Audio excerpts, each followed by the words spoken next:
तर हा पदार्थ मी जेव्हाही बनवते ना, तेव्हा हा कमीच पडतो. तर सीझनमध्ये 2-3दा तर हा बनला जातो. तर इथे हा पदार्थ बनवण्यासाठी मी इथे कच्ची कैरी घेतलेली आहे.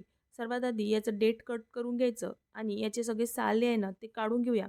तर एका छिलनीने आपण याचे सगळे साल जे आहेत ते काढून घेऊ आणि नंतर एक पोटॅटो स्लायसर घेतलेला आहे आणि जसं आपण पोटॅटोची चिप्स बनवतो ना, तसंच याला स्लाइसनी कट करून घ्यायचं. तर सगळे स्लाइस एकावर एक ठेवून या पद्धतीने पातळ-पातळ कट करून घ्यायचे.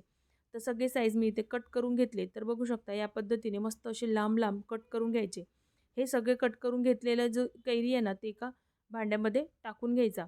तर बघू शकता मस्त जसे नूडल्स दिसतात ना, तसंच हे दिसत आहे. आता एक साईडला ठेवून घेऊया.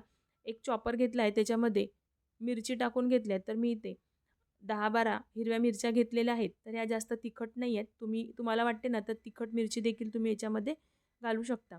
नंतर जाडसरच आपण याला चॉपरमध्ये चॉप करून घेतलं. चॉपर नसेल तर मिक्सरच्या भांड्यात करून घेऊ शकता.